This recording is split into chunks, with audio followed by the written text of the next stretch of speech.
Yo, what's good, y'all? It's your boy, Big Keese.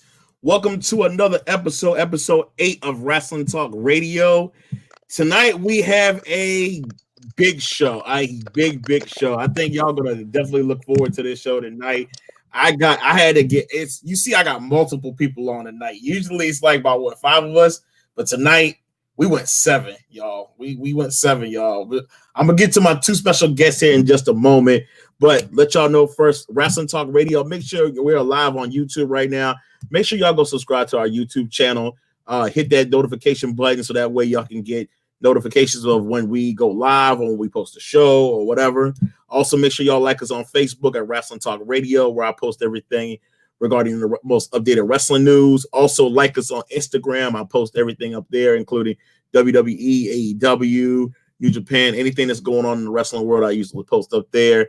I do get criticized sometimes in regards to spoilers and everything because a lot of people don't watch pay-per-views until the next day. I apologize in advance. If that's you, if one of the people, if you don't like it, I apologize. Try to cut off the notifications, but try to keep up with everything going on as the pay-per-views are going on or as news breaks. So I do apologize in advance. So shout out to WFBS Radio 91. We're going to be going live on the air in January. Well, not live on the air, but the network is starting in January. And What the Fuego is another show that will be on. Shout out to Fuego Beats, who's going to be putting us on the network. So once we go on the network, more exposure. I got the sports show that I'm going to be starting coming up in January, probably late January, early February. I got the sports show. I wanted to plant the seed for the wrestling show first before we get started on another show. So we're planting the seed, and as y'all seen, we're on episode 8. And I thank y'all for all the love, all the subscribe, everybody who subscribed to the YouTube channel, everybody who's like this on Facebook, everybody who's like this on Instagram. Thank you. I do appreciate it. We're just trying to make this a bigger thing. And I appreciate all my crew that comes on every week every month to come on. We do these shows. So, but with no further ado, let me go ahead and introduce the crew. And I'm gonna do my special guest last, since there's their first time on here. But first of all, Mr. Voodoo King Cap. Hello, sir. You can unmute yourself and talk, bro. What's going on, everybody? It's the Voodoo King Cat. I'm in the building. We here. All right. Other guests. Orange Cassidy's twin. And that's all he's going to say. That's all he's going to say. All I say is Halloween's coming up soon. Y'all see what he's going, the direction he's going in. So thank you. Next, my homeboy Chris, aka Just Joe. What up, kid? It's your boy Just Joe. That's all you need to know. Just Joe. Just Joe. Other guest, fella. Oh, excuse me, Tribal Fella. What up, Ricky? Cheers, y'all. I'm drinking scotch like a real Celt. Ricky's drinking, y'all. Ricky's drinking to the show. He's in a fucking coffee mug. I've only got water. In a fucking coffee mug. Oh, shit. All right, now I hate him. Okay. To my 2 special guests. First off, he's been rolling with us since DNA, Kings of Wrestling, Frontline. My homeboy, he lived in VA, and I met up with him a few times. But Trey, 1889, Trey, what's good with your brother? Welcome to the show. What's up, man? What's up? Hey, fellas. I came a little late. Apologies, but y'all gave me time to make a wardrobe change. I did it for Chris. I had to let him know. I did it for Chris. I had to bring like the old school for Chris. Oh no! Oh, I had to do it for old time's sake. We I went through this to DNA. I went through this to DNA. Stop. I'm not going through this again. That's just for Chris right there. Trey, I see what you did there, and you're not gonna get me today. You're not gonna do it. Nope, you're not gonna bait me. Not today. Not today. I'm not gonna let you. You're gonna start this. Hey, Trey, don't start this, man. Don't start this shit. Don't start this shit. The planet's champion. Yo, they had a status back in DNA, and Chris and Trey went at it for I don't know how many comments. This shit was hilarious. Hey, Trey pissed me off that day, and I don't even know why. He didn't even do anything. I was just being a dick. He just pissed me off. For real, I can honestly say, Trey, you did nothing wrong to me that day, Joe. I was just being a motherfucking asshole for no reason. All you fucking said was you think Daniel Bryan will be a good match with Brock Lesnar, and I took it like really to heart. It was WrestleMania, man. We went all in our feelings. It's fine. No, that's you know what I mean? Yo, I don't know. I could have. You would have swore you said my mom or some shit, though. Because I was really pissed off at you. Oh, snap. But Trey, welcome to the show, man. And our other guest, Pablo Escobar Jr., aka Justin. We've been waiting for you to get your ass on this show, and finally, he's on the show. Yes, sir. Y'all got him on the show. Y'all got him on the show. You got 8 people?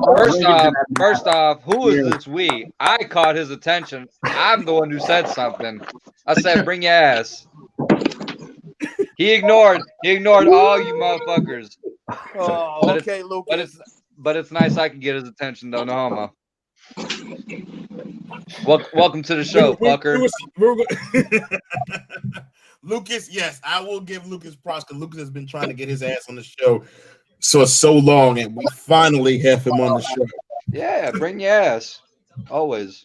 If y'all want to be on the show, let me know, man. Gmail me, wrestlingtalkradio@gmail.com. IM me, or hit me up on Facebook. IM me, let me know. And then if you want the hose, Gmail Cap. Yes, Cap has the hose. Whoa. Yeah. I got one lady. Who's it? The Indie Raw Underground, but Raw Underground. It's just talk. It's just talk. It is just talk. It's just talk. No, Raw Underground. Where's Raw Underground when you need it? Oh, the hoes are definitely there. They're supplying the hoes. For sure. They're gonna spread them out. NXT gonna get some hoes. Raw gonna get some hoes. SmackDown. Just bring the Godfather back while we're at it. You 205 Live is getting hosed. Yeah, they're gonna get like 1.5. But not the house shows. House shows don't get me. As Chris is. Fucking Cap Underground. That's what it is. He running it. Cap Underground. Cap would be there Cap would be there every Monday night, front and center, just watching Raw Underground. That shit ain't gonna be funny if you start hearing knocks at the door. That's exactly what Cap's gonna do. Cap said, "I'll be right back." Got stuff on your couch, man. So get the couch for a few days, man. Oh. All right, fellas. So welcome to the show, guys. But we're gonna kick off. We got a lot of to talk about on today's show, but we're gonna kick it off.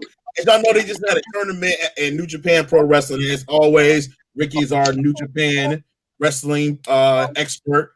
So, Ricky, fill us in on what's going on. And I know the tournament just finished, so just give us a recap on what happened with the tournament. Sure thing. I'll keep it real short, keep it real simple. The New Japan G1 tournament just finished up.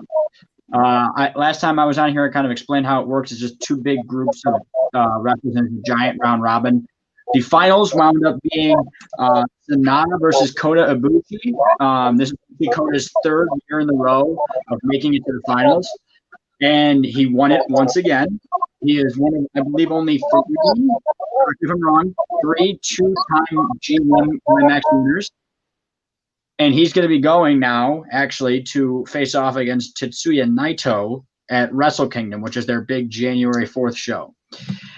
Now, if anybody here has not taken the time to watch their last match, I'm warning you, if you want to do so now, there is an absolutely horrific ring apron spot that looks like it probably should have killed somebody. These two guys are going to throw literally everything but the kitchen sink at themselves, first off, their necks, second off, and third of all, each other. So long as they... Oh, they were, these two for whatever reason had this weird thing where they literally look like they're killing each other every time they wrestle. It's absurd. I can't explain it. It's one of those things you kind of have to watch and see for yourself. But that's what is looking to be the main event of Wrestle Kingdom this coming January.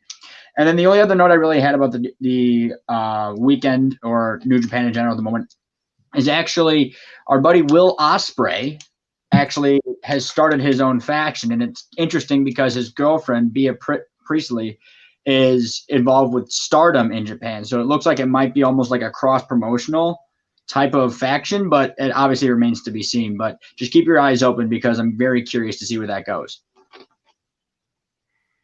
All right, Ricky. Thank you as always, man. Keep us updated in regards, and I'm always posting stuff in the Frontline Wrestling group in regards to the New Japan. Anything comes up news, I always tag Ricky and just give us an update on what's going on. So we'll definitely be on the alert for that, man. Appreciate that. All right, so we're gonna get into the topics first. First of all, the WWE draft was this past week. As y'all know, we got new faces in new places. A lot of stars. There was a lot of movements that were happening. Seth Rollins went over to SmackDown. The Fiend went over to Raw. Matt Riddle went over to Raw. Jeff Hardy went to Raw. The New Day, the big news, the New Day broke up. The Kofi Kingston and I can't even think of his name, man. I'm so tired. Help me out, fellas. What's his name? Xavier Woods. Sorry. My apologies. It's been a long day, fellas. I apologize. Xavier Woods and Kofi Kingston, they actually became the tag team champions. And they became the SmackDown Tag Team Champions when they defeated Nakamura and Cesaro. They ended up switching over to Raw. And then on Raw, the Street Profits, they were already Raw Tag Team Champions. And they basically just did a title switch and both switched brands. So the WWE draft, and the draft was pretty good as far as who went where. It started some new feuds up. It's going to be fresh now. They both shows had a series premiere this past Monday and Friday. I don't know why it's a season premiere considering they air every week. But anyways, what are y'all thoughts on the draft? We'll start with Voodoo King Cat. What was your thoughts on the draft, man?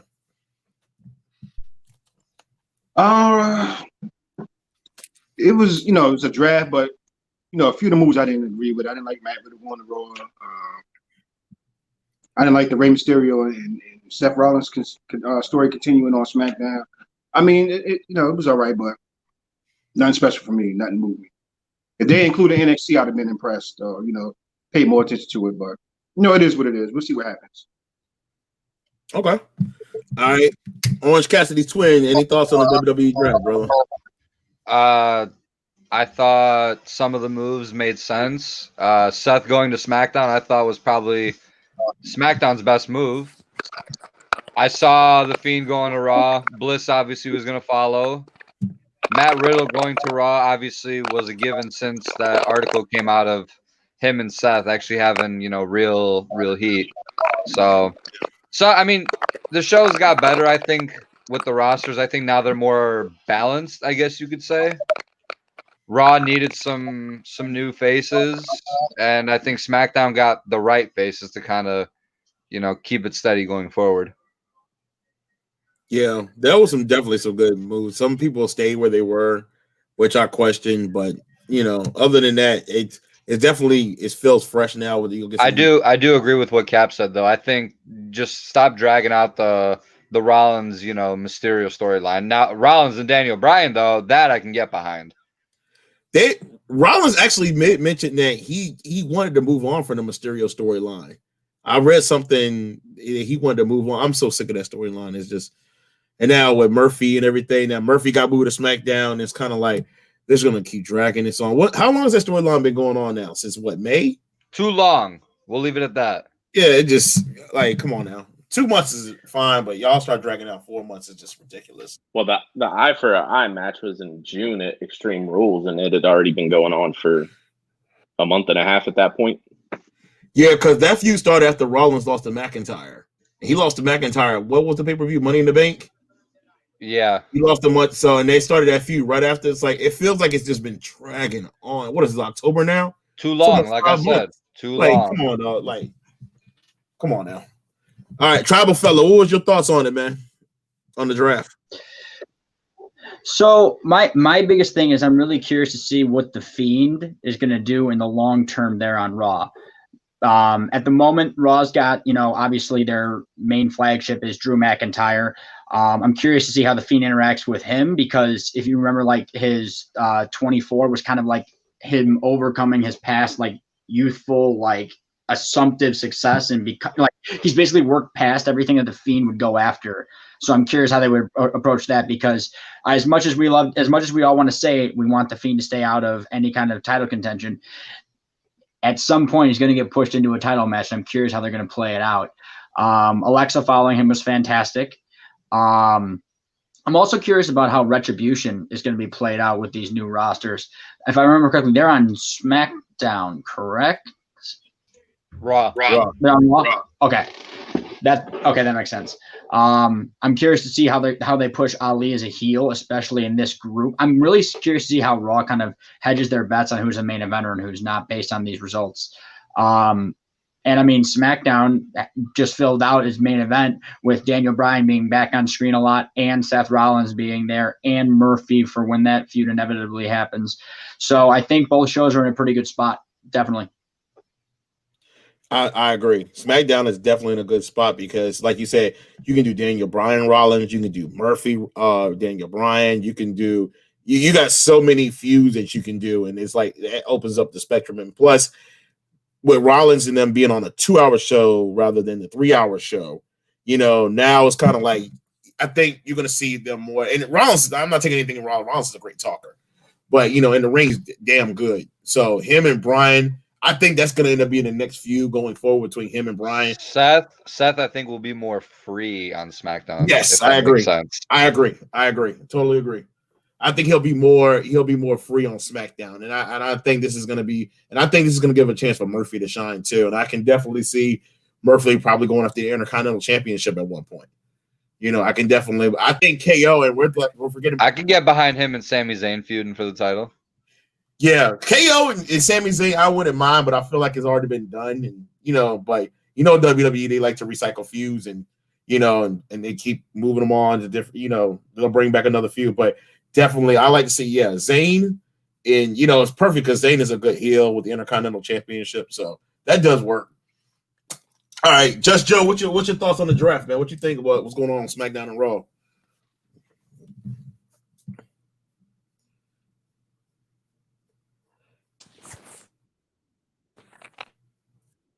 Yeah.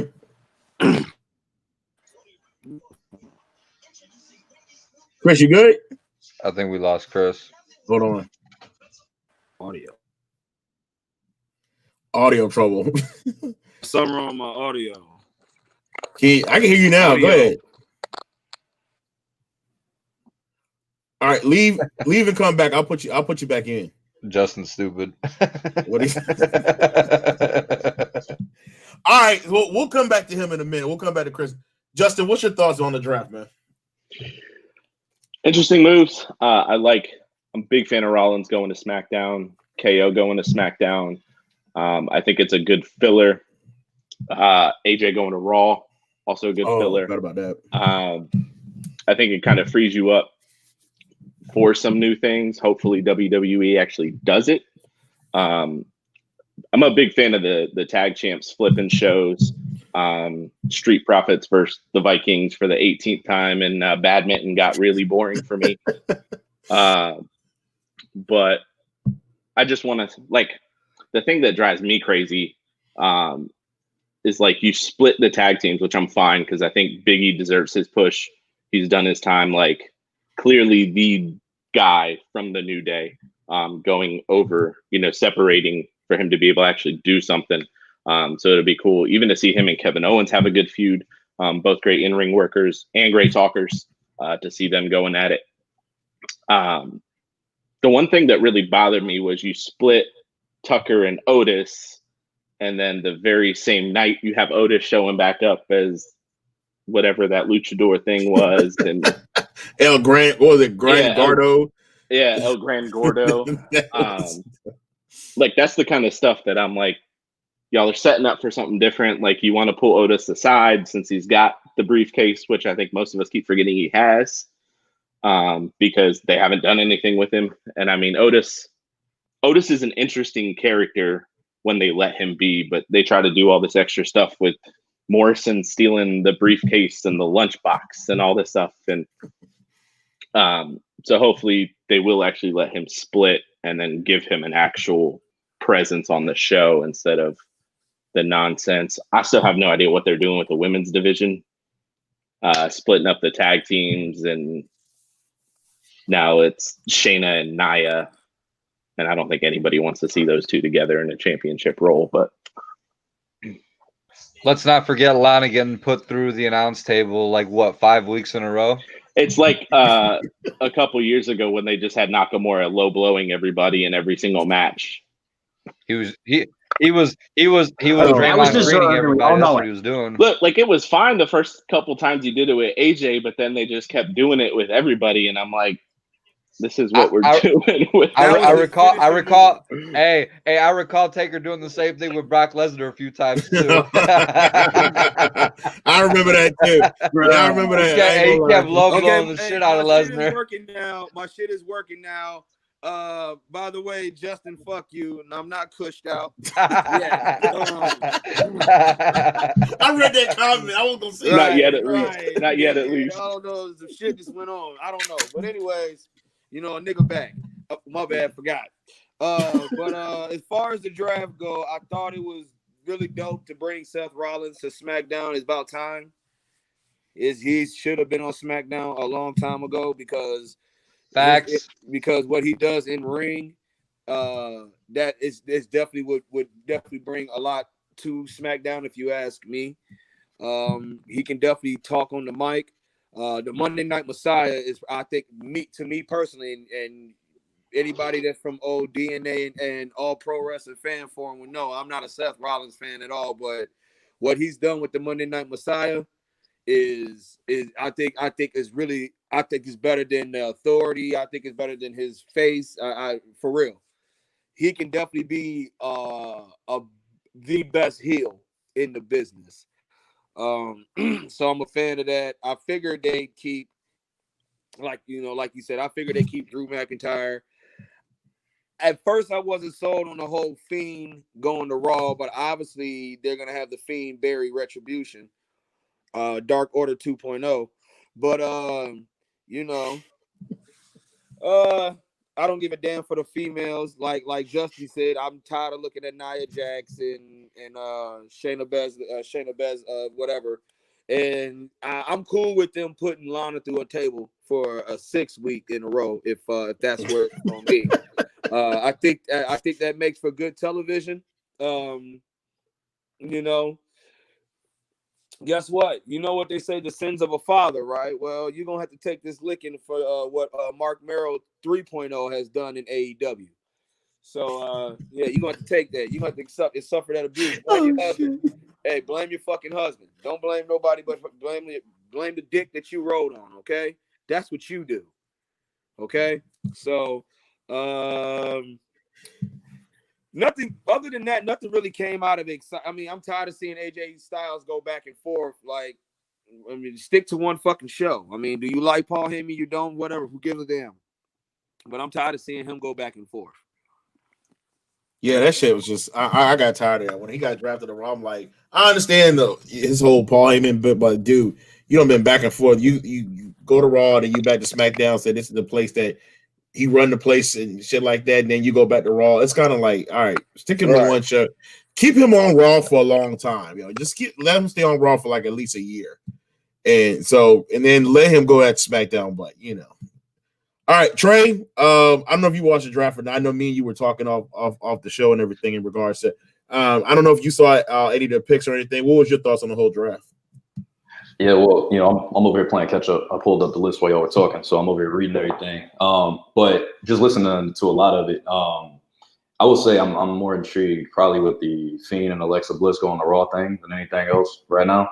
Because I love how Bray works in general, and I like the way he puts a lot of stuff together. But I always feel like they always end up shortchanging it by either, like we talked about, him getting pushed into a title contention and then not really defending the belt. So then it ends up being kind of lackadaisical. People get bored with it quickly, or they go too hard with it. So with McIntyre having the title right now, I think it will be interesting to see how they do that. Are they going to go down the tricky road with Bray and put him near the belt, or are they going to keep him and let them keep doing like Retribution does look like they're getting buried for sure. Looks like it's happening.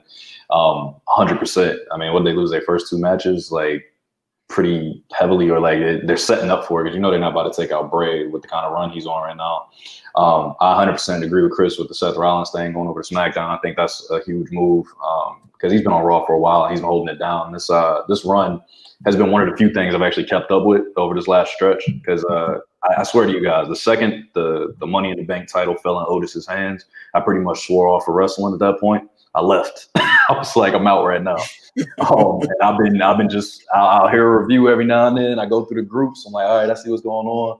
But for the most part, I was like, all right, I need a break. I got to take a little bit of time here. So, but I am interested. I'm intrigued because Seth Rollins, this whole run is very similar to what CM Punk was doing with, you know, his crew for a minute there before they broke it up early. You know what I mean? And I think they did that way, way too early. And like y'all are saying, with Seth going from the quote unquote flagship show with Raw and going over to SmackDown, I think he's going to have a lot more free reign to mess with people and just do his thing. So I'm looking forward to that. I'm just curious what they're going to do with a lot of this stuff, man. Honestly, looking through, I see, I think Aleister Black switched too. Did he switch brands? I know he's been kind of shelved. Everybody said he didn't switch. He's on he's still on Raw for the most part, I think. No, they switched to SmackDown. They switched to SmackDown. Yeah, really? Yeah. Aleister Black went over to SmackDown. Did he? So I'm curious. He was one of those dudes they were having on both shows every single week, so it was hard to keep up where he was. He turned to me. I think him and that feud with KO is over with though. Yeah, I think he went to SmackDown. I'm pretty sure I just saw that when I was scrolling. He went because Vega went to SmackDown. You know they keep couples together, so I think Vega went to SmackDown too. Yeah, even Charlotte was available for this draft, and like, I don't know. They said like you have to have wrestled within a certain time frame to be available, otherwise you're a free agent. I don't know. Yeah, they were making up a lot of rules on the fly to make it make sense. Right. They weren't making no sense, but none of their rules. Right. None of them make sense. So I am curious though, Aleister Black switching, like, will he kind of, will they start to let him get back to where he was a little bit? Because I was super intrigued at the time with him when I was last really watching, and I know he's been getting buried. It said Vince went cold on him. I read a couple articles on it. So I'm just curious to see what they do with some of those guys. And, catching up Hurt Business. I like the work they've been doing. So I'm real curious what they're going to keep doing with that and how that's going. Best thing on Raw. Yeah. So, I'm interested to see how some of these interactions happen and where they go with it. But that's just me catching up on the fly though. So, that's what's up. You mean the BBC crew? Oh God. Yeah, exactly. Yeah, that's what I was saying. Thanks. Sure. Trey wants the smoke. Yo, that's not changing, by the way. That's who they were in TNA, right? The BBC clique or the whatever. Fuck. Yeah, he ain't gonna. Something is seriously wrong with you, dude. He ain't gonna let that go, man. And their finishing maneuver was the Mandingo party. I got a lot of we questions. get timeouts when people say stuff. Am I allowed to just No, walk we just ignore it. We just keep okay. moving. Just mute your camera and just go away for like 10 seconds. You'll notice at the end of the show, everybody's camera will go black. Yeah, there you go. Thank you. All right. Well, if he's gone, Cap's nowhere to be found. Oh, there he goes. Hey, Cap, I'm trying to buy some earrings, bro. Yo, Cap, what kind of earrings you got in the back? Yo, shout out to Blingy Tangs, man.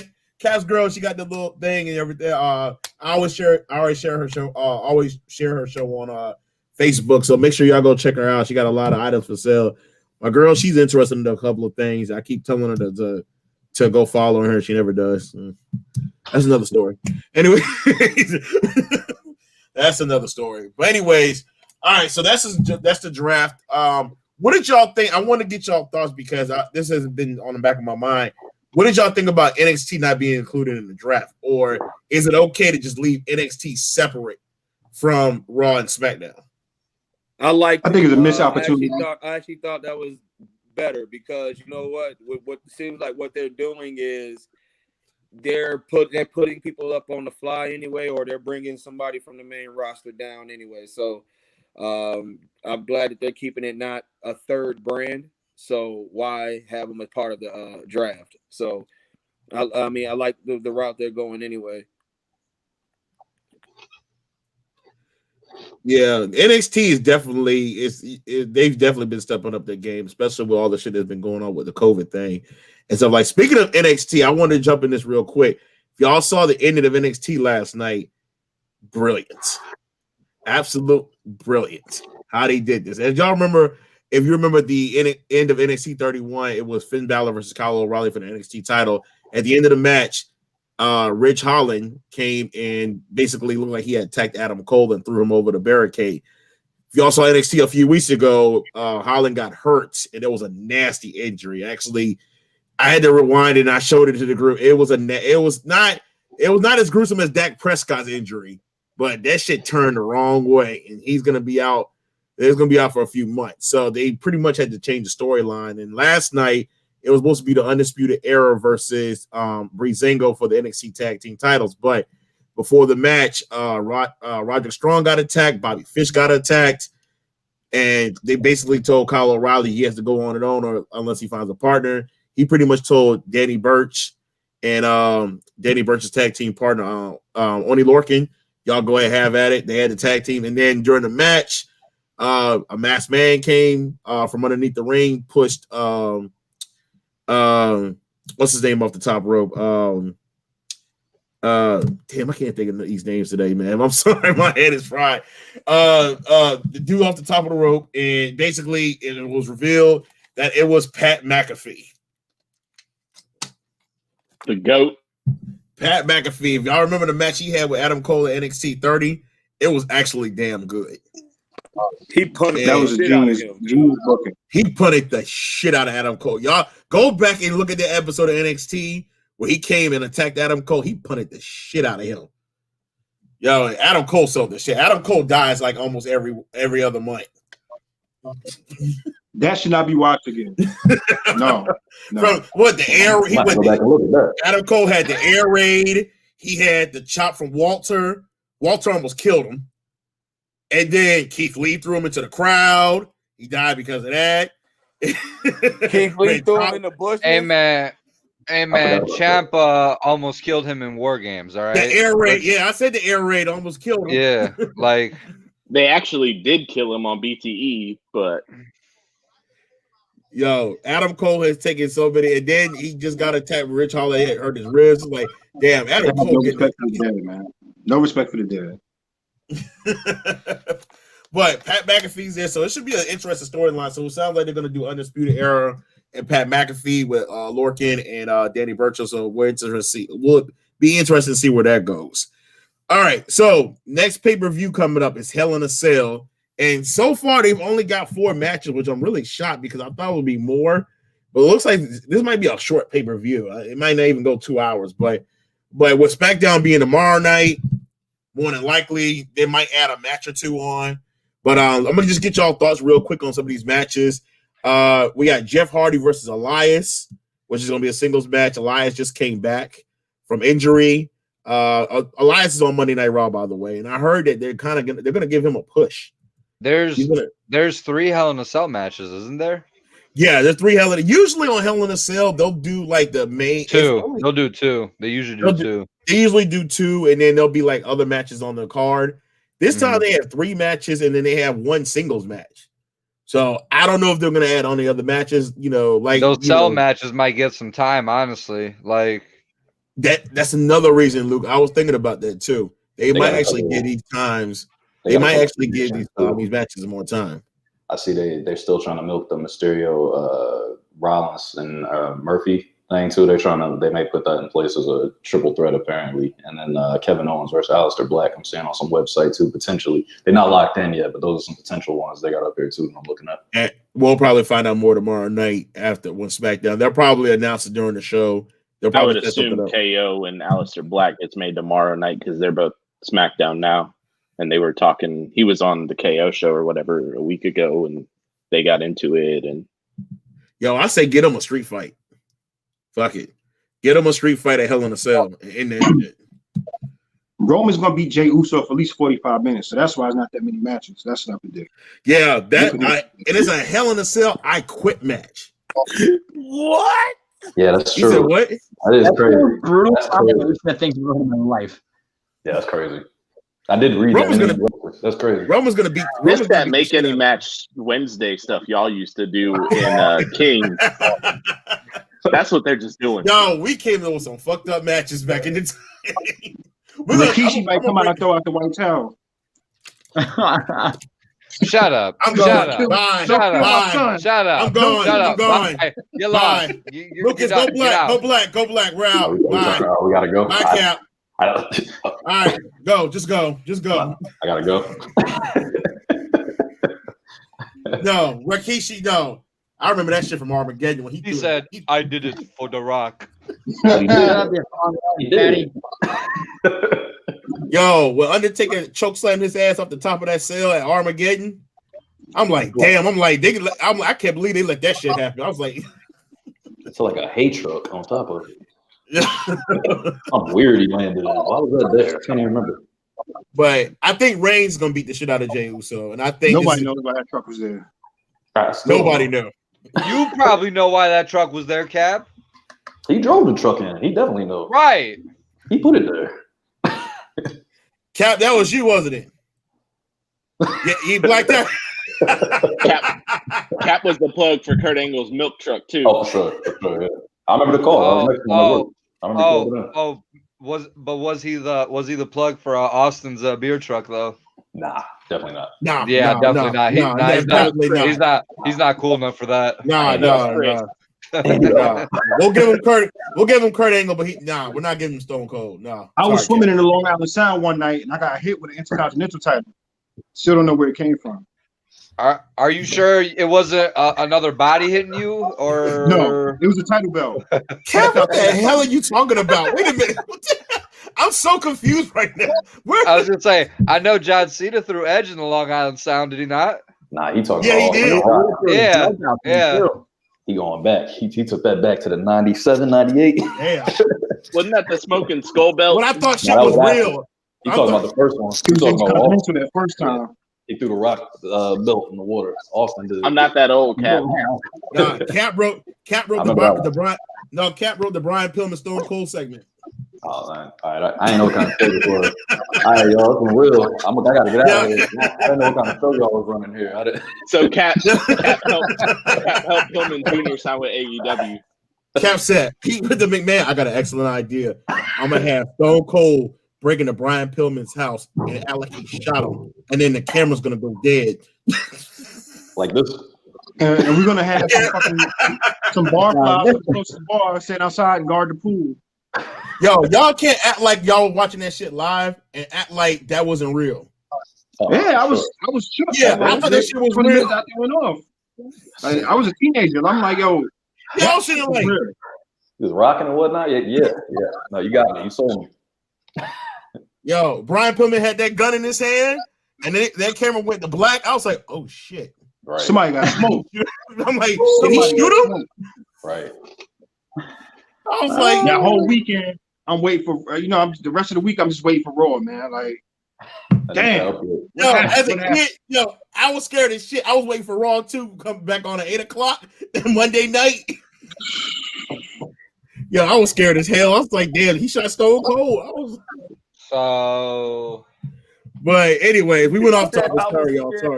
Yeah, my man said I was scared as hell. Hey, look who decided to chime in finally. You like, wait, my nigga got popped? Hey, Stone Cold apparently got smoked, ran over.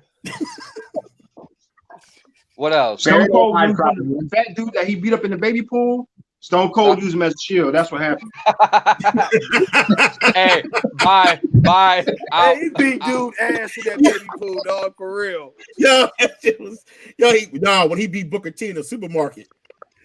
Oh no! That shit was funny. That shit was funny as shit, yo. I'll never forget that. I was like 7 years old, I think I remember, and I was just dying laughing just watching that shit. Yo, he beat that shit out of Booker T. I will always remember because my mom was watching it with me, and she was dying laughing too. Booker T got his ass whooped in the supermarket. Yo, when he came out the freezer with the milk, I was done. Nah, I knew it was literally about to go down. As soon as Stone Cold was behind him, he just cracked open the beer. Booker T turned around. He said, "Motherfucker." He said he's behind me, isn't he? Yo, Stone Cold had me weak, man. He had some funny ass feuds, man. He definitely has some funny ass feuds, man. But do y'all see any title changes coming up in Hell in a Cell? I think Randy wins the strap, man. I think Sasha wins the strap. Yeah, I think Sasha wins the SmackDown title, the women's title, and I think Randy Orton's going to beat McIntyre. I don't think so. You don't? I do. I think I got Randy Orton winning too. I think Randy takes the strap off at Survivor Series. Well, Hell in a Cell is always like the end of the rivalry, right? Yeah. Yeah, this is going to be for the most part. Yeah. So there's no way he can't beat him. They can't let him. Because they going to be in the Jey Uso life, though. I'll tell you that much. Well, that's for sure. Now that would be shocking. If that went the other way, that would be shocking. But Yo, Trey, it's a Hell in a Cell match with an I quit stipulation. Right. Which I didn't literally anything goes. Yeah, that's a terrifying match. Why even have a we could probably see them go outside of the cell for all we know. Right, legit. If they got 3 of them, they have to do something different. So somebody getting on. And they cousins. Exactly. This shit's crazy. Don't be surprised if the action spills outside of the cell or some shit happens. Oh, it is. Yo, so somebody gonna fly off the cage is what I want to know. It would be a Uso. They're gonna fly off the cage. Hey, Jeff Hardy's not wrestling, so no. Yeah, not necessarily. I mean, you said he gonna beat the hell out of him, and so is he gonna throw him off the fucking cage? I think so. Yo, I'm gonna say yes. Roman Reigns, Undertaker style, he's gonna throw him off like Undertaker threw off Mankind. That shit was funny as hell. Did you guys see the Untold on the network about it? I just watched it last night. No, Justin canceled it a year ago. Bruh.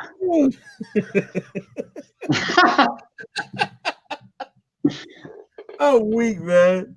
But yeah, that Undertaker throwing Mankind shit off. That shit. Yeah, dude, I watched that shit just to get like the perspective from both Mankind and Taker. I'm just like, whoa, dude.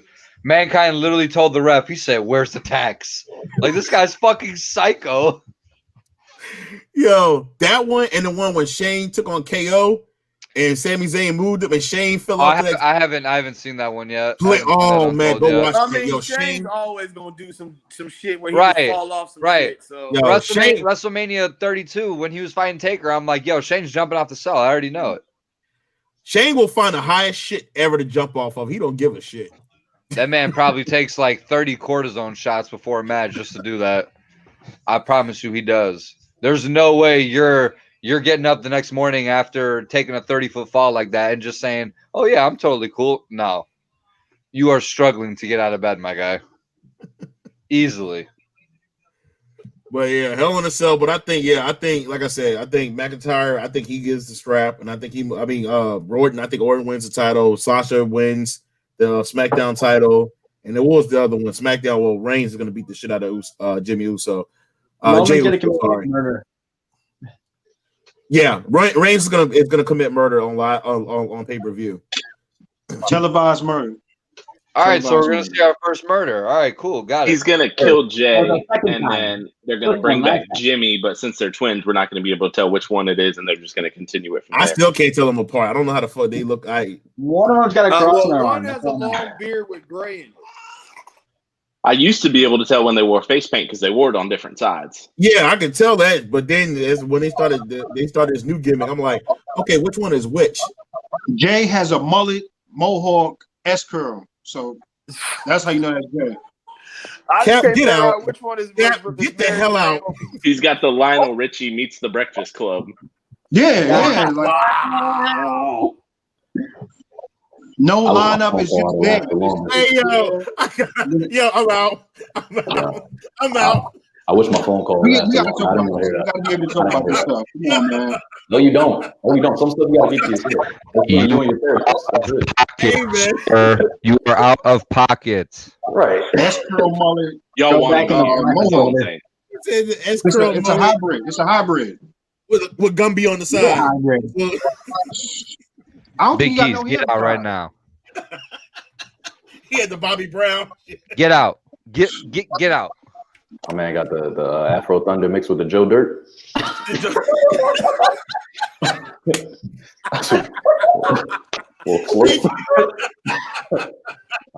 can't beat him, man. You just gotta join him. I am not cutting this camera back on until all of you chill the fuck out. Yeah, that's my bad. Oh man. Oh, that shit was funny. Wow. Yeah. Hot, man. Sorry, Chris. I gotta put it back out, man. Anyway, he said he had the undercover brother who was the fucking Gumby. I'm done.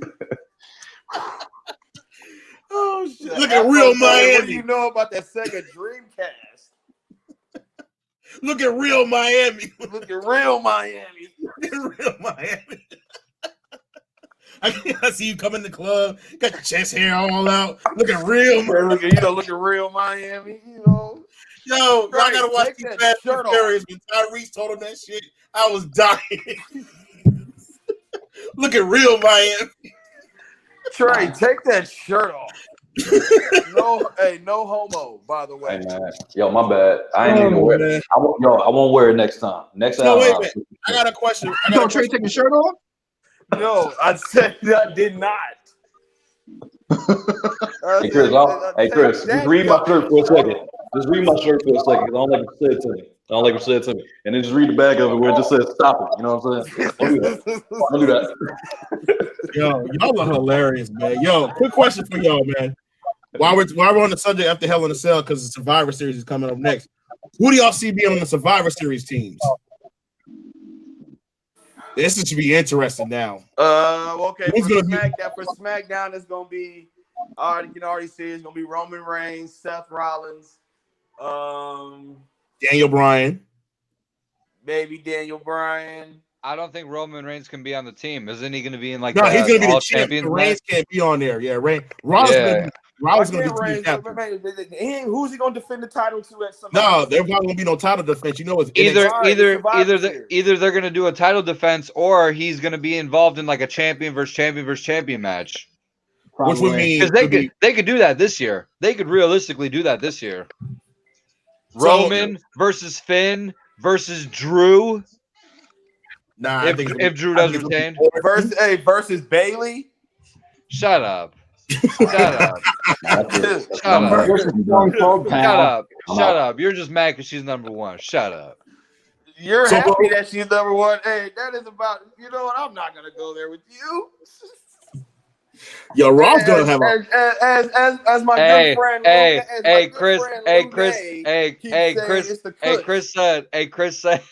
Chris said the other day, he's like, as soon as I read that, I knew Lucas was on 10. Lucas went home and drank him a 6-pack of Monacos after seeing that shit. Like, this is for you. Yeah, but I think the 5-man, but Raw's gonna have a big ass tag team though, because they're gonna have I think it's gonna be Strowman, Keith Lee.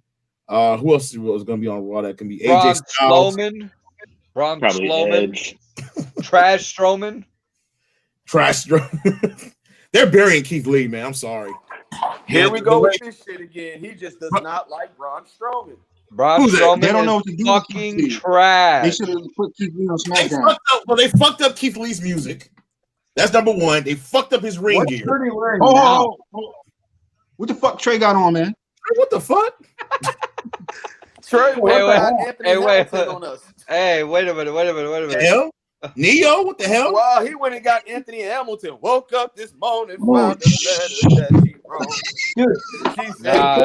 That's not Trey. That's Neo. That's Neo. That's Neo. Look at that. No socks on. Yeah, no socks on. How does the card look like this time of year? Hey, Trey got a show. He's gonna leave this show and go do another show. I'm done with Trey. When you got a podcast at 7, but you got to perform on stage at 8. What is high? My podcast ain't what is higher learning? Face ass. He doing a Zoom. He had a Zoom concert at 8:30. Right. This is what Jimmy Butler losing did to him. Whoa. Hold on. I'm a Heat fan. Wait a minute. I'm a Heat fan. I'm still hurt behind that. You shouldn't be. Is it I'm recovering though. is it too much to say that my Lakers championship shirt came in today with to match my hat? I'm not a Lakers fan, so. But respect to the Lakers for winning the title, man. I mean, yeah. Shout out to my boy. Shout out to LA. Shout out to LeBron for Shout out getting to that fourth LBJ. ring, so he can Shout shut out to everybody the Caruso's fuck up. bald spot. Y'all ain't about to treat me like this. Whatever, man. What are we talking about next? What are we All talking right, about? next. Main event topic. Main event topic. One more, but we'll get that. NXT. I gotta go over NXT Halloween Havoc, which is next week. 4 matches are. We got the 2 of the matches is spin the wheel. What is it? Spin the wheel, make a deal. Shit. Yo, Cameron Grimes is gonna die. Just R.I.P. Yeah, Cameron Grimes is facing Dexter Lumis in a haunted house of a terror match. Lumis is gonna kill him. Sorry, Grimes. Just rest That in was peace. also Yo, from Dexter making Lumis match ain't win. shit, Dexter though. Loomis might rape him. He ain't hiding right. Hey, I'm out, Chris. I'm out. Right, You out he of might pocket. high him. He might You really get a high snitch Oh You get a snitch no! to him. It wasn't my fault. Hey, I'm out. I'm out. Y'all are out of pocket. Yo, I'm out. did you see the way Michael It Cole was wasn't pinned his up against that wall? It was like, yo, I need to leave. you the one that said it. My fault. Yo, he took Michael Cole's manhood on air, dog, like bogusly. Oh no, you talking about hiding? Oh hell no. Yo, he really raped my man. Oh my god, I'm so Then dead. when he had a feud with the Undertaker, yo, I'd have been so motherfucking uncomfortable. Yo, anyways, so you got. I'm so done, man. Anyways, what's the other match? We got Johnny Gargano is facing Damian Priest for the NXT North American title. I think Gargano is gonna win that title next week, and then his wife, Candice LeRae, is facing Io Shirai for the NXT Women's title. I believe the Garganos are gonna walk away with all the gold next week. We're pulling for the Gargano family. And their perky little neighbor Tegan. So, and then what's the 4th match? It was Ripley versus I forgot what that little girl's name. Was it Martinez? Not her. It's the other chick. The one that's with who? She's with Dakota Kai. I forgot her name. Yeah, I forgot her name, man. Damn, I forgot her name. But she's facing her next week. Big. Yeah, they're facing each other next week for the well, there's no title on the line. They're just having a match. So I do like the fact that they are bringing some of these old school names back. I really thought, and Lucas even mentioned this, we wanted to see an NXT TakeOver Halloween Havoc edition. And I want the pumpkin. They better have, that set is gonna. I hope that set looks dope next Wednesday, yo. I want the pumpkin. I want the pumpkin. We gotta have the pumpkin. If y'all gonna do Halloween Havoc, y'all gotta do this shit right. They did, man. Respect to several pumpkins. Yeah, in your house, they did damn good, man. So shout out to NXT, but that is next week. Also, I got it, and I know I apologize ahead of time. They have a pay-per-view coming up on Saturday. I have to mention it. Impact Bound for Glory is on Saturday. So make sure. Where Jacquez at? Yo, Bound for Glory is Saturday. Y'all can go look up the matches in regards that I know one of the main event match is Rick Swann against Eric Young for the Impact Championship, which is going to be the main event. So, but make sure y'all check that out, Bound for Glory. And also AEW is having their next pay-per-view. Why is Trey's hat so hot right now? Like, it's just too much. Oh, no, I thought we were talking about ain't no Happy New Year. Fuck 2020. Hell with that. No, I heard Impact. I thought we were talking about a relevant thing, so I grabbed a New Year's hat for right now because, clubs is closed, all shit's closed. So I thought, it was a perfect segment for it. It was a good hat for it. Impact don't be working with that. Oh, yeah. Boy. Oh, boy. Oh, my God. Anyways, it's time for the main event topic of the week, y'all. So we decided to do top heel turns of all time. So I know y'all been waiting on this one. this is I gotta hear y'all list of your top 5 heel turns of all time. I got a good list, and I got one on here that's gonna be y'all forgot about this one. It's old school, but I'll get to mine in a minute. So let's start, Ricky. Let's start you off, bro. What's your top 5 heel turns, man?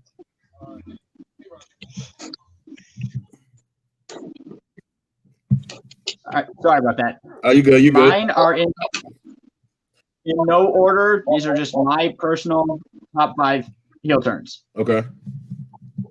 So, first one, I'm going to say this because, in my opinion, it happened in the match, not in the promo following match. But Bret Hart in '97, that match against Austin turning heel, master class of pro wrestling. Yes. A lot of people say it was the promo the night after or whatever, but I disagree. I think it was the actual match itself, because that's when he officially went against his entire moral code. I thought it was a magnificently done turn. Could not have been done better in a match in that context, in my opinion. So that's one. Okay. It led to one of the best heel runs that I'll put up against any other, which is when he was the face in Canada, but the heel everywhere else. Or, sorry, heel in America, face everywhere else, which is genius. That's one. 2, I brought it up last time, 1982, the Freebirds and the Von Erichs, where on Christmas Day, our good friend Terry Gordy slammed the door on Kerry Von Erich's head, allowing Ric Flair to retain the NWA World Heavyweight title, leading to one of the best territory feuds that there ever was in the Von Erichs versus the Freebirds. 2.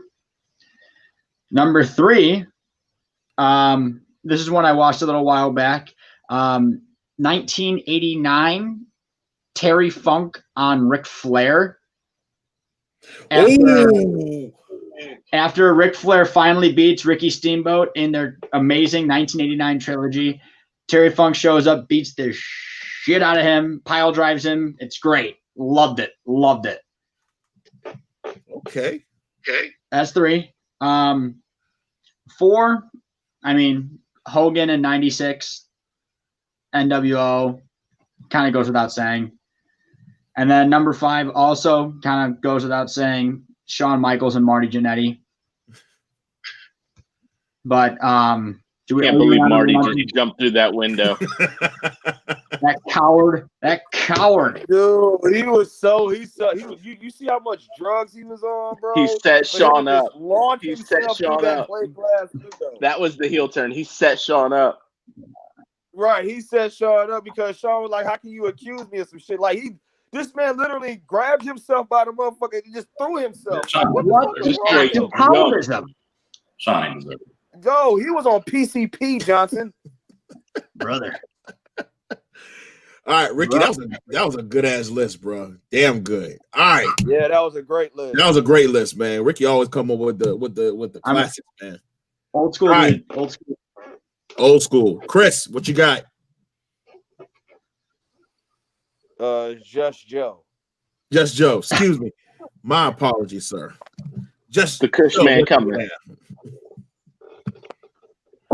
Okay. Like mine is no particular order. These are my favorite ones. First one will be 91 Great American Bash when Lex Luger turned heel on Barry Windham. Remember when Ric Flair was on with the WWE with the big gold belt, and they had beautiful choice. The Western, they had to use the Western State title for the world title. That for that day, it was a cage match. Last minute, Harley Race came down, and he had Lex Luger do the attitude adjustment pile driver. It's not a really great promo, but the promo afterwards where he was saying it's going to be a new attitude and where he solidified his heel turn, and he was telling you, I'm changing who I am. So that was one of my favorite heel turns. So that's number 1. Number 2 would definitely have to be Undertaker 2001 Raw. Where when he goes to JR, so you think you're better than me? When he asks him, "Are you gonna kiss Mr. McMahon's ass?" We didn't see Undertaker as ruthless as that, because that was the change to Big Evil. You know what I mean? So When he started talking more. Yeah, exactly. Yeah. He talking more. Remember he cut his hair.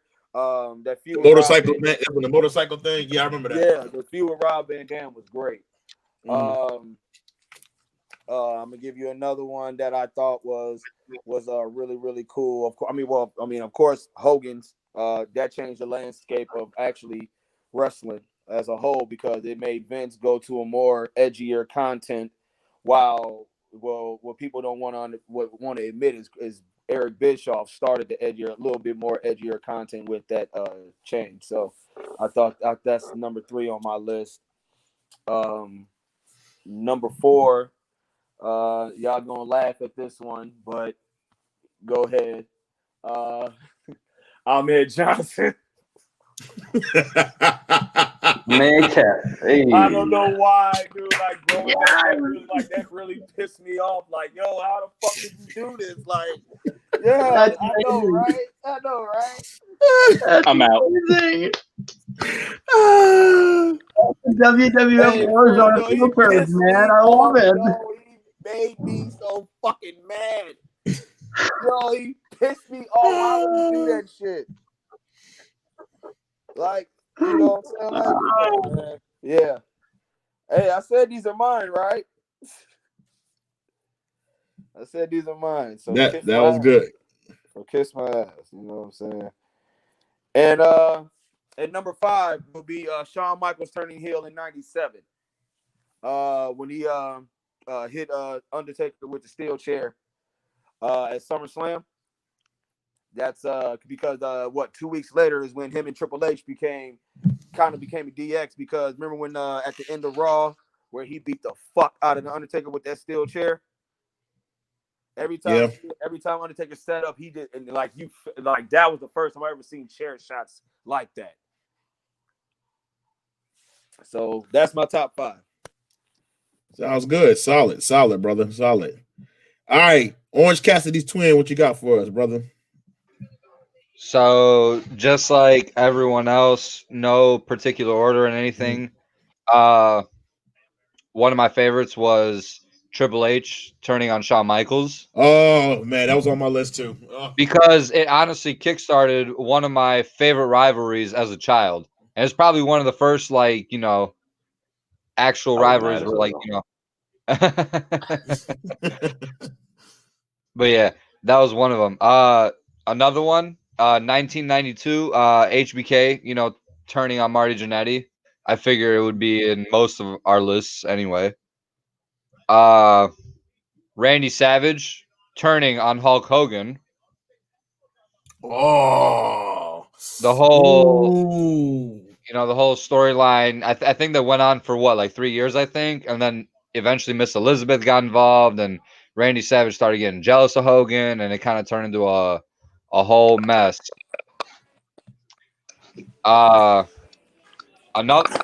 This one's probably Luke, not. Do you know that was real? Did you know that was real? What, the whole jealousy thing and with Miss Elizabeth? Yeah, on the dark side of the ring. I heard that was real. I know. I heard mixed stories saying it was real and it was fake and this and that. Yeah. Another one. This is not this won't be a shock to a lot of you, but Seth definitely turning on the Shield. That's definitely up there. Yeah, that changed the course of the Shield forever, man. I remember that night too, because I figured, what was it? That was right after Extreme Rules movie, right? It was right after Extreme Rules. And we was wondering what's next for the Shield. I was there at that pay-per-view where they wrestled Evolution. Exactly. Everyone thought it was going to be Ambrose. I thought Ambrose was too. I honestly thought Ambrose would be the one to turn heel. Right. That shocked me though. Yeah, I was at the Payback pay-per-view the night before too. I'm sure Ricky was, I think, too. Same. Yep. And then the last one, Mania 17, Austin aligns himself with Vince McMahon. Oh, classic. Is that the one where Stone Cold took that chair, beat the shit out the Rock? Yep. Yeah, that was. I remember that. Because that basically capped off the Attitude Era. It basically capped off the Attitude Era right there. I was pissed off again. He Hey, beat the shit out the He Rock. beat the Rock me- ass like Roman Reigns finna beat Jey Uso ass. Yo, I'm telling you, Jey for Uso's me, gonna die. Yeah, He's going for to me die. though, that was probably that was the first WrestleMania I watched as a kid. But it was just so shocking to see, Austin align himself with Vince after all the bullshit they had been through. And we had never seen a match like that in that era, at least. Like just straight chair Yeah. shot on WrestleMania stage. Right. It was shocking. Like that shit was shocking. Yo, I think he hit him with that chair at least about 40 times, yo. I mean, this dude was just laying it on. By the way, He I have, fucked him. by the way, in my list, I had an honorable mention too, only because I was there live, and so was Ricky. But Tommaso Ciampa turning on Johnny Gargano to take over Chicago. See, when I mention it, y'all I get knew you were pissed. gonna say that. See, I knew he was gonna mention that. See, but I brought it up. I don't want to remember. I don't want to remember it. I'm just saying that's an honorable mention because it's probably the biggest heel turn I've seen actually live in person. You know what I'm saying? Okay, y'all only mentioned the one It's yet the that I got on my list. biggest one NXT's ever had. True. It's the biggest one NXT's ever had for sure. True.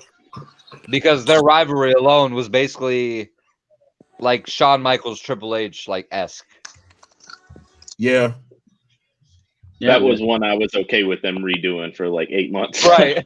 right. Hey, all of us are okay with it. Like, keep giving us more of these matches, please. Right. All right, Trey, what you got on your list, man? I don't know if you got one together, but Oh no, I got one. Don't you worry. okay. All right. Now, as my predecessor said, in no particular order. All right. This is starting for Cap. All right. Snitsky punted that baby. I didn't think it was his fault until he punted that baby into the crowd. That's number. Cap, where you going? Cap. Yeah. Where y'all going? Hey, I'm trying to read my list. Hey. It wasn't his fault, but when he punted the baby, I felt different. You're out of pocket, dude. I'm just trying to get my list. Trey's not allowed back. My personal list. Trey's not allowed back. Who brings that up? Keith, he Who brings owes you that up? that money, bro. Wait a minute. Y'all, wait a minute. Y'all wanted him on the show. Shut up. My personal list. That's right. Let me Keith should finish. owe you 25. Y'all wanted him on the show. Let me Shut the finish. hell up. Trey, All a right. minute. He owes you This is 25, what you bro. get. This is All right, what you thank get.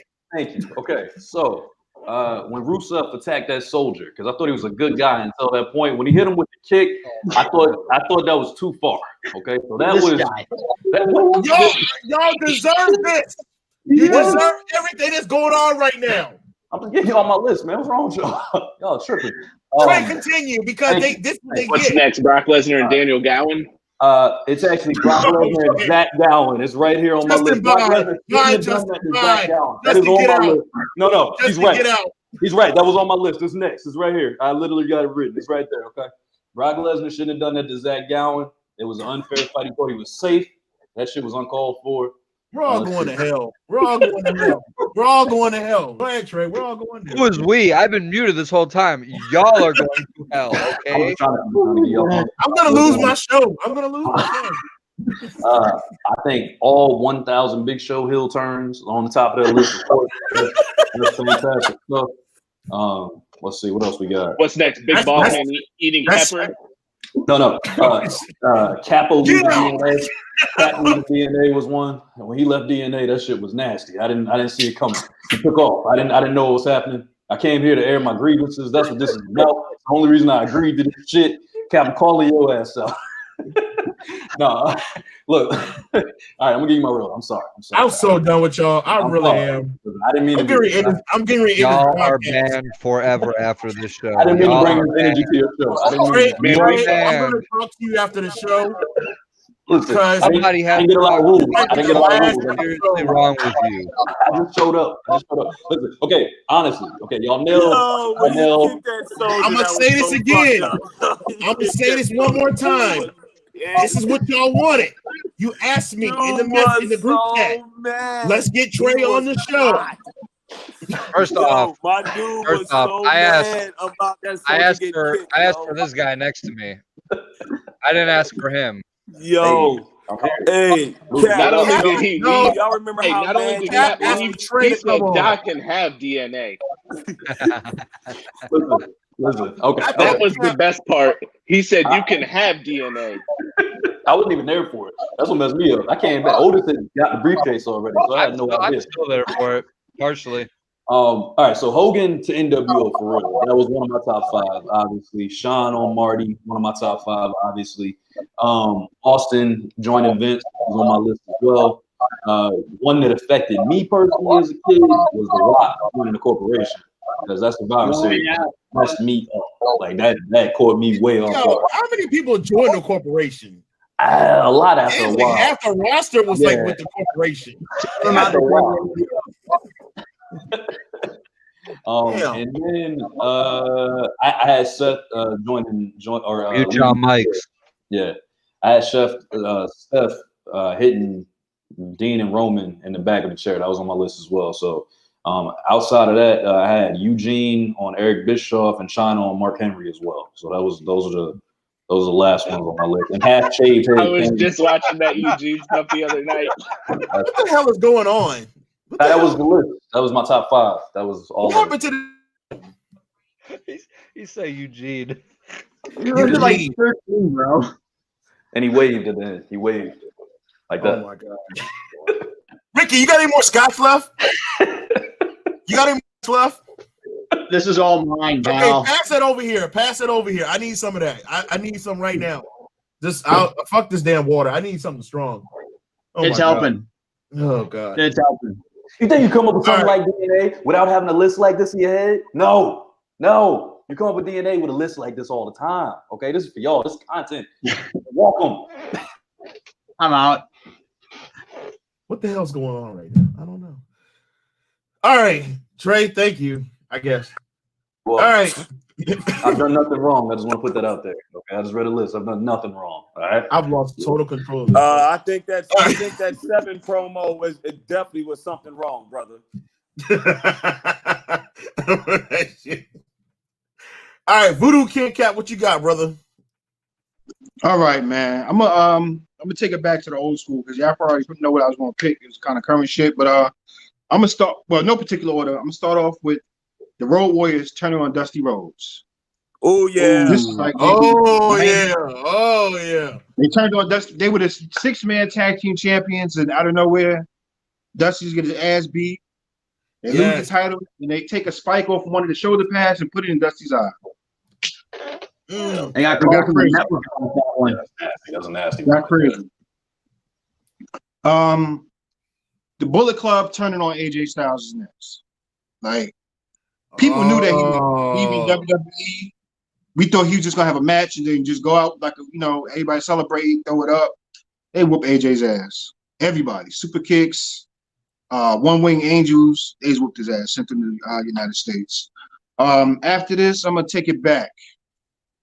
Mr. Wonderful Paul Orndorff turning on Hulk Hogan. I think it was a Saturday night main event.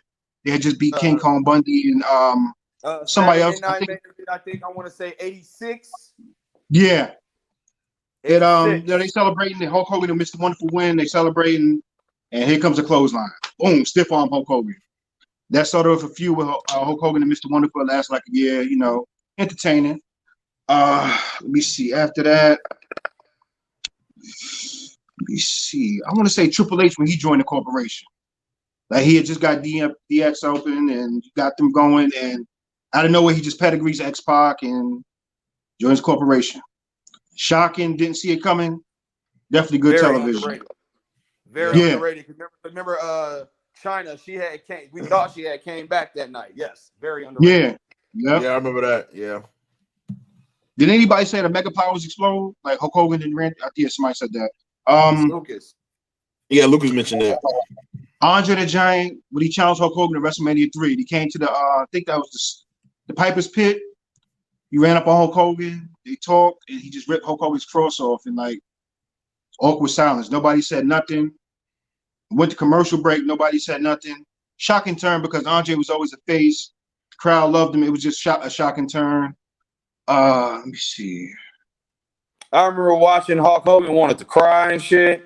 Like the way he picked up his gold chain and shit. Like he was like really crushed. Like he really sold that storyline. Like my dude was about to cry and shit. Like I thought he was gonna leave and end it. Like he was like fuck it. You know, like that's because at that point Andre wasn't a contender or anything. He was a attraction. You know, you would see Andre the Giant, and this just came out of nowhere. No storyline. He just walked up on him and challenged him. Let me see. I think I'm on Trey, four. there's something wrong with you, dude. There's something seriously wrong with Trey. Kevin, go ahead, man. My last one. Vince McMahon being revealed as a higher power. Like, oh man, that shit was crazy. Yeah. Oh, son of a bitch. You get your daughter kidnapped, and it's revealed that you're the one behind it. Like, it was just, if you remember that episode of Raw, it built up so much to the last 10 minutes of that reveal, and nobody seen Vince come. Early on in the show, Vince was concerned about Stephanie, where she was at. Stone Cold tried to help. Everybody tried to help. But like I said, the last 5 minutes of the episode was like just shocking. And I got a honorable mention. When Finn Balor turned on DIY, he kicked Gargano. That shit was crazy. Like, that was like, nobody seen that coming. It wasn't in the dirt sheets or none of that. Nobody was talking about it. The shit just happened. Finn hit that kick on him, man. That shit was amazing. But that's my list. That's my list. I took it back, y'all. All right, Cat. That's what's up. Nice. That's a good list, man. Solid list. All right, Pablo Escobar Jr., what you got for us, brother? Trey, I'm not talking about Shark Boy. Sorry. Yeah, we're not talking. Sick. What about Curry Man? Sick bastard. Go ahead. Don't talk Curry Man.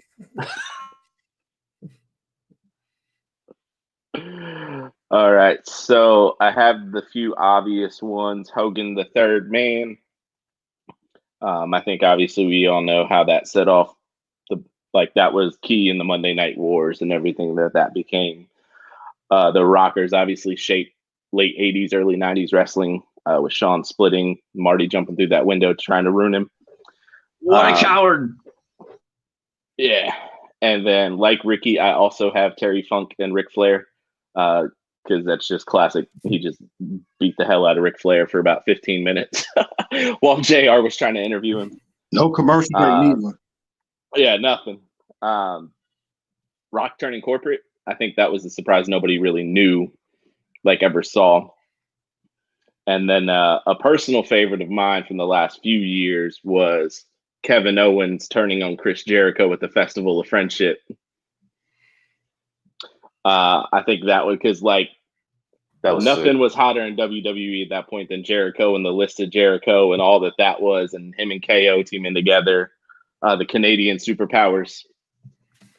And then honorable mention for me was Alundra Blaze showing up in WCW and throwing the women's title in the trash. And also Kevin Durant signing with the Golden State Warriors. Best heel turn of all time. Best heel turn of all time. That's true. That's true. Yeah, you're not wrong. Y'all forgot one. All right. I'll get to my list. I'm gonna get to the two that y'all didn't mention. Well, The Rock came up, but I'm gonna get to that in just a minute. I had the Shawn Michaels, Marty Jannetty, and I'm not going in any particular order. Shawn Michaels, Marty Jannetty at the barbershop, Brutus the Barber Beefcake. So that was that. Of course, Hulk Hogan joined the NWO, which my childhood was turned upside down after that happened, because all these years you saw I Am a Real American theme, and then all of a sudden now he goes black and white, and now it's like every little kid in the plant. It was the greatest thing, because I was like, I wonder what happens when Hulk Hogan turns to a dad. Hey, Keith, I don't mean to cut you off, but can I ask you a question? Let me ask all y'all a question. All right. Why did motherfuckers get so charged when I Am a Real American come on? Or you heard that bam, bam, bam, bam. Why did motherfuckers get so charged? Niggas, people. Why people get off the guitar sound? Dave Chappelle proved that. It's true. Ted DiBiase's anthem was my shit though. Same reason Lucas goes crazy every time he hears about a big dog. Oh. Weirdest motion in wrestling history. Most pause-worthy motion ever done on wrestling. Hey, look, in all honesty, I played Great American with Rick in the car, and we both went ham. I don't know why. It's just a banger of a song. It's white people. It's what we do. Sorry. And they followed it up with Bon Jovi, "Living on a Prayer." Facts. Facts. He's not wrong. He's not wrong. Facts. I can't say he's wrong. Right. Oh my God. When he switched I that swear to Jimmy God, Hendrix, I swear to God, there's like a Brutal. top 3. There's easily a top 3 of, you know, songs that white people go crazy to in a bar. Living on a Prayer is one of them. It's pretty true. Bohemian Rhapsody is another one. And the song "Take Me Home Tonight." Don't get Eddie Money. Eddie Money is a Oh legend. my God. And that one Journey song. Oh yeah, "Don't Stop Believing." Oh, Yeah, don't let that come on. They get different. Any yeah, Journey song. Any Right, Journey right. song. True story. Why are you dragging me? This is ridiculous. Ricky's like, "How'd y'all hear my family reunion playlist?" Oh, shit. Yo, Yeah, if man. they turn on "Eye of the Tiger," oh my God, yo, you better watch out because they coming with hands. Everyone thinks they Rocky. Everyone thinks they Rocky. Everybody gonna Especially come if out, everybody gonna they're come out from with their Philly. hoodies and shit. All right, so let me get back to my list. I said that one, of course, Seth Rollins turning on the Shield. And then the other two I have, The Rock joining the Nation of Domination. Because that kicked off when he became The Rock. When I saw that shit, when he came in and helped Farouk win that match, that's when Rocky Maivia was gone and he turned into The Rock.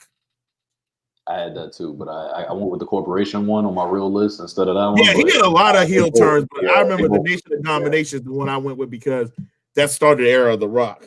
Absolutely. And went then through my mind. one, I think Chris is going to appreciate this one. The heel turn that no one saw coming. Larry Zabrisco turned on Bruno Sammartino. Y'all forgot about that one. Good choice. Good choice. Yes. Yo, Yes. That led to that stadium, right? Is that when he became Larry the Cruncher? Yes. When he turned on Bruno Sammartino, no one saw it coming at all. Y'all do y'all research on that one. Do your research on that one. YouTube and Google it. 1980 WWF. Y'all want to see a heel turn? That's a heel turn that no one saw. I mean, the Finn Balor thing, yeah, no one saw that coming. No one saw that shit coming at all. I will say in wrestling, there has been a lot of heel turns that no one actually saw coming. And I mean, there's a few that we left off. Let us know. Y'all can always chime in. Let us know if there's one we left I'm off. gonna tell you a heel turn we didn't see coming. I'm gonna tell you a heel turn we didn't see coming when Spike Dudley turned on Molly Holly, bro. Like, yo, man, you see what happened? And then he had her put through the table. Like, yo, like he was just disrespectful. Like that was a heel turn nobody saw coming because that was like his chick. And then he got to put Sid through a table like for no reason. 2001 had a lot of twists and turns you didn't see coming. That was one of them. One that I didn't mention was R-Truth when he turned on Lil Jimmy the first time. That shit took a long time to put back together. That took a long time to put back together. You know what? Now they was together. At the last pay-per-view, but we all go. Y'all funny? Connection. I think I'm out. Everybody black. I think my connection froze. Yeah, this dude said R turned on little. What is R now? 42-time WCW television, I-95, 264, 711, 9/11, 747. 710. I think they should have let Gronk keep the title and done a bit where Gronk scores a touchdown some point this season. R-Truth comes out of nowhere and pins him in the corner of the end zone to win the title back. You know what? You say that, and I was like, they should have done that shit, and it would have been funny on live national television. But of course, you know, there's some sensitive ass people talk about, well, what's the wrestler doing there and shit like that. It was like no one would have gotten it. Non-wrestling fans would have never got that shit. They would have been like, oh, here comes the damn fucking wrestling fans and shit like that. It'd have been funny. That shit. They thought it was funny when George Kittle asked the press conference people if they were done because he had to get to the pay-per-view. That's a wrestling. George Kittle was legit. He wears a Pentagon mask everywhere, or Pentagon shirt everywhere. Yeah. Yeah, he's a diehard WWE fan. He's a diehard WWE fan. I know that for sure. Almost as much as Lucas.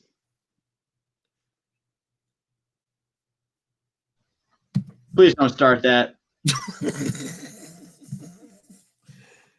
Yeah. Lucas, this is your chance. You better go ahead, brother. You talked about it. Let's go. My internet broke. I got time. We're done with the top. We're done with our top, the main event topic of the week. So, Well, you know what? I got time today. Fuck what y'all talking about. Look, listen, damn it, Justin. All right, let's go. Justin? Why do you hate WWE so much, man? Talk to me. You and John need to come up with y'all tag team because y'all both do double Dutch rudders when something WWE comes up. Like, y'all kill me. Like, I just need to understand why. I get you canceled the network last year. You tell us all the time. You make sure we were reminded, even on Christmas Day. But, man, I need to hear it. The floor is yours. I'm sick of you. Christmas Day is the anniversary of when I canceled. That was your present to yourself to get rid of WWE. Get it out the life. You know what? Know your worth, King. That's what's important. You got to know your worth. That was when the heel turn started for Justin. I just wanted to be known. I am sick of all of you. I'm just saying, my wife doesn't even love me as much as Lucas loves WWE. And you know what? I've witnessed that. That sounds like a you problem, my guy. This is aggressive. He's telling the truth. I don't think Megan do love him as much as Lucas loves WWE. I think it just goes to show us how much Lucas actually loves Vince McMahon. But no, nobody loves Vince McMahon, bro. Nobody loves Vince. Here's the thing. Here's my issue with WWE. At least right now, you have what's your issue with the network? But see, this is why I canceled the network. You got to let me get you asked the question. Now let me talk.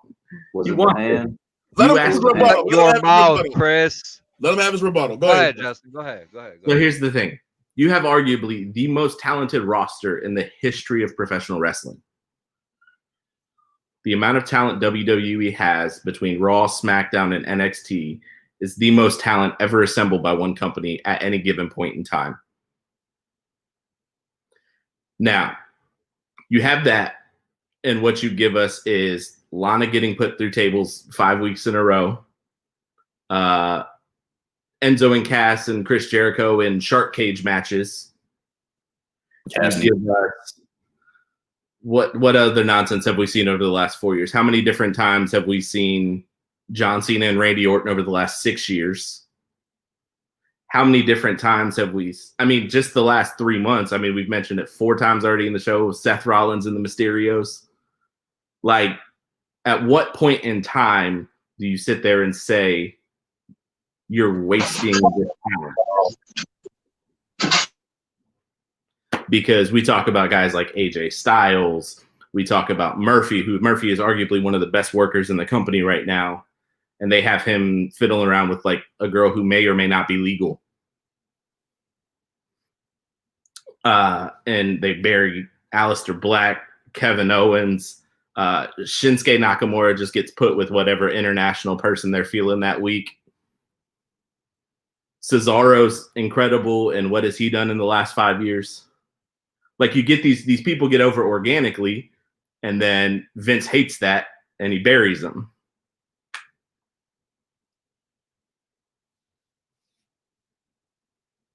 I never liked what they did. Well, you know, I feel you.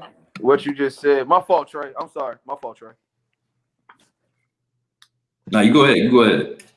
I was just talking about the second Kane, and I didn't like that they buried him. I thought he should have been around longer because he had a competitive match. Same thing with the second Undertaker. Like, these people, I feel like deserve better than WWE.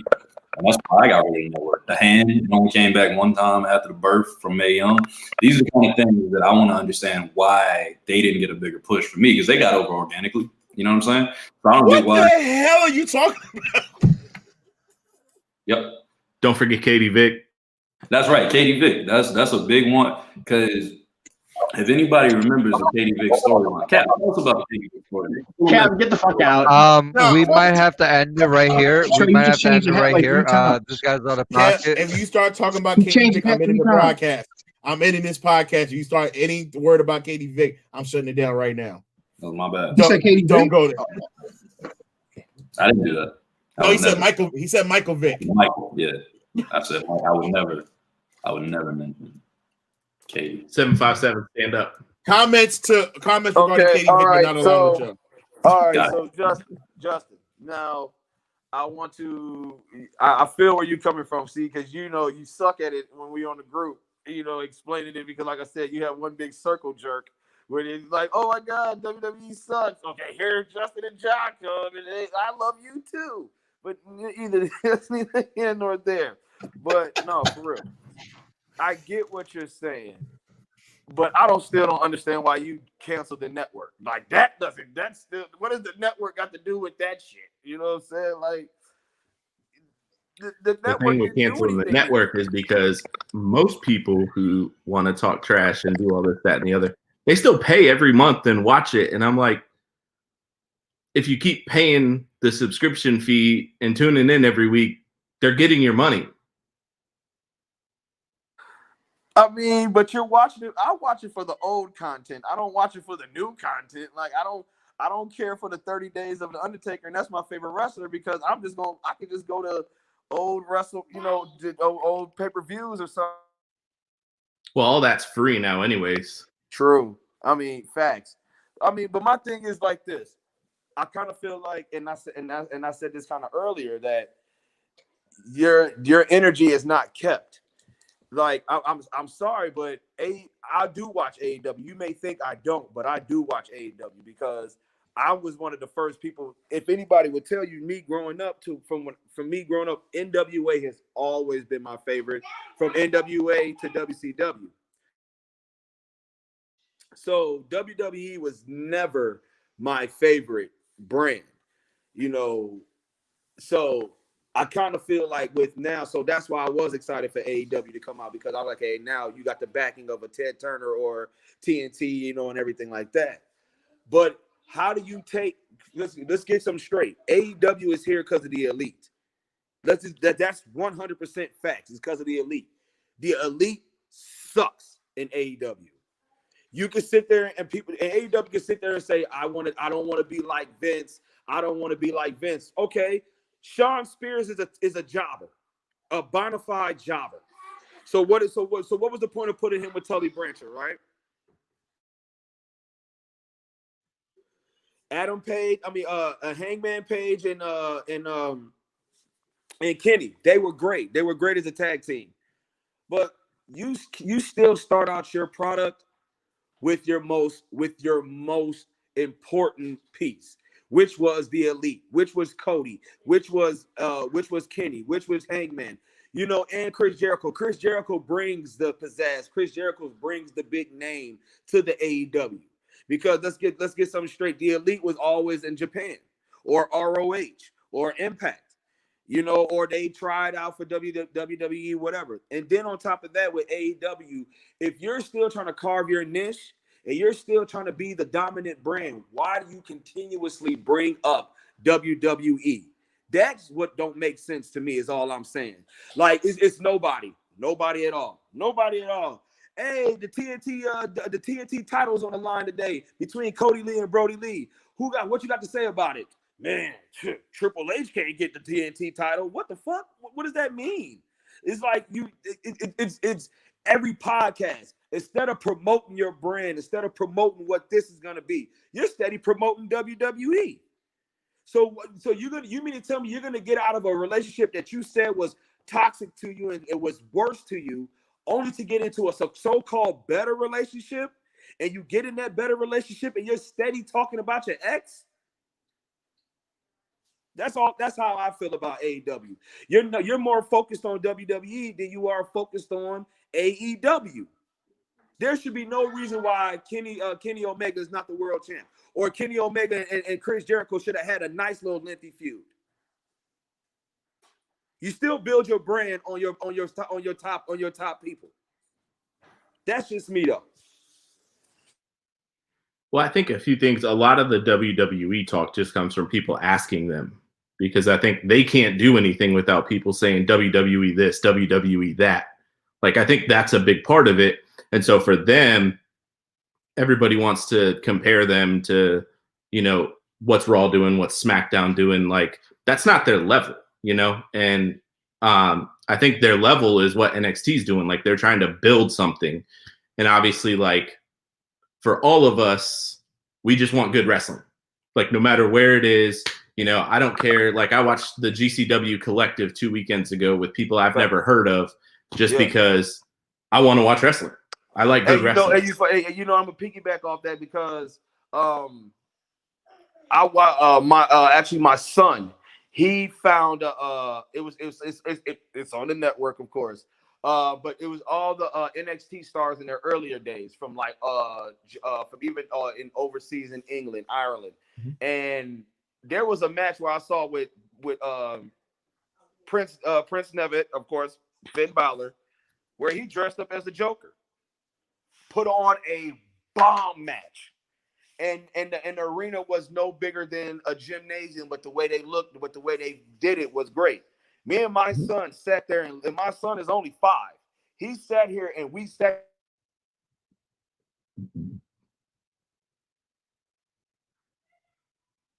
This is super dope.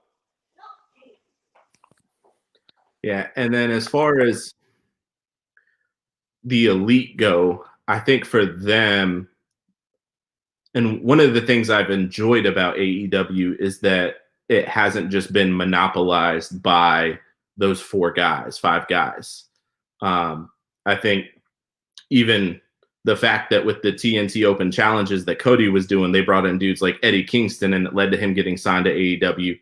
And people everywhere wanted to see Warhorse show up, and they got that. Warhorse being, you know, big on the independent scene.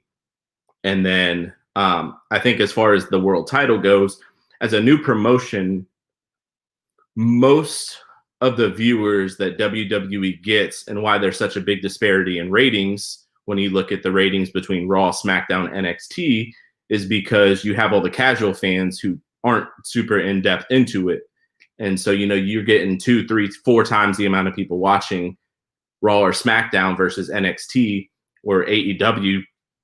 And, you know, you have to, for AEW, they had to build the brand with names people knew.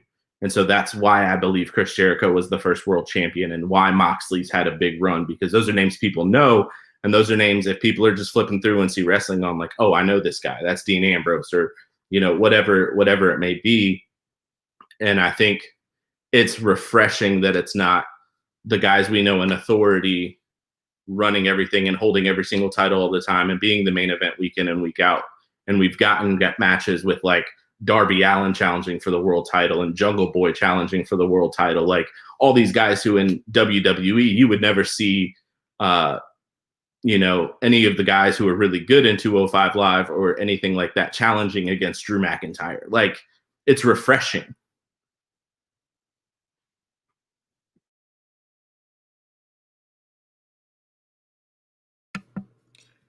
Chris, I didn't hear nothing word. You have audio issues. Yo, Chris, we can't hear you. I think what he was saying was Daniel Bryan is that guy. He loves him, and he feels like, you know, when the Yes Movement was happening, he felt great about it. He wanted Brock versus Daniel. That was his response. I was reading his lips, guys, so don't worry. Why are you wearing a mask, though? I know, right? It just came out of nowhere. He disappears for like 5 minutes, then comes back with a hat or a mask. It just... Isn't this the like knife? What the hell? Wearing? Hey man, listen. No, I like to stay fresh. You know what I mean?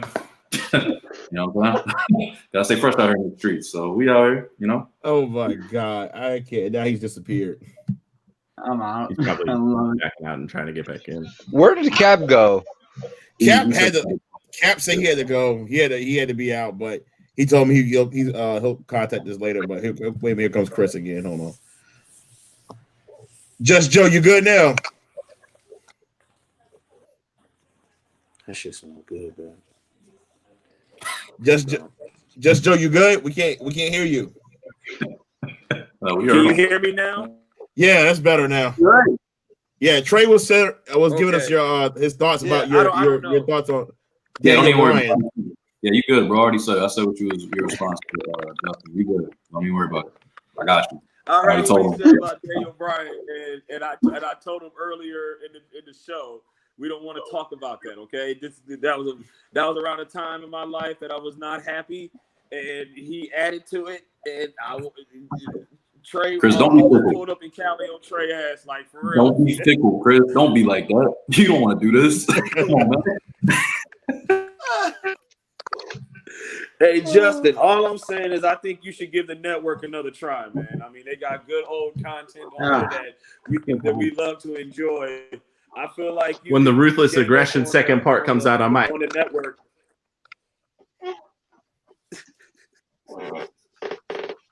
But honestly, I'm gonna tell y'all, and I understand what y'all, you know how you feel about the network and everything. Like Chris said he watches the network for the specials, and then I mean, honestly, I have the network for all the pay-per-views. Then I mean, I could stream them, but but the network is there. It's better quality. And then some of the old specials I did watch, like the Monday Night Wars, the NWO. So it's good content that's on there. But it's with AEW now, Justin, I don't know if you've heard the show we did on AEW when we were talking about AEW and WWE and everything like that. I'm like and I tell these guys all the I tell these guys all the time in regards to I do remain neutral in regards to all these organizations and everything, because I do host a show and I posting content and everything like that. So I mean, I like not saying I'm an AEW fan, but I just like watching different content in regards to AEW or Ring of Honor, Impact. I watch them all just to, if there was only one organization, I ain't gonna sit there and complain. It's like just watch WWE all the time. It would just kind of get just boring. I'm like, so I like to expand and just watch organizations and watch other stars and everything like that in regards to wrestling. I'm a wrestling fan. I'm gonna watch everything. I mean, if it might be something that that sparks my interest in the fact that we have wrestling every night, Monday night, Tuesday night, Wednesday night, Thursday night, Friday. We get wrestling every day. I'm thankful for that. Because in the past, if y'all remember, way back in the day, back in the 90s, all you had was Monday Night Raw, Monday Nitro, wrestling's done. That's it. Then you gotta wait till Monday night. So you ain't had nothing to watch Tuesday, Wednesday, Thursday, Friday, Saturday.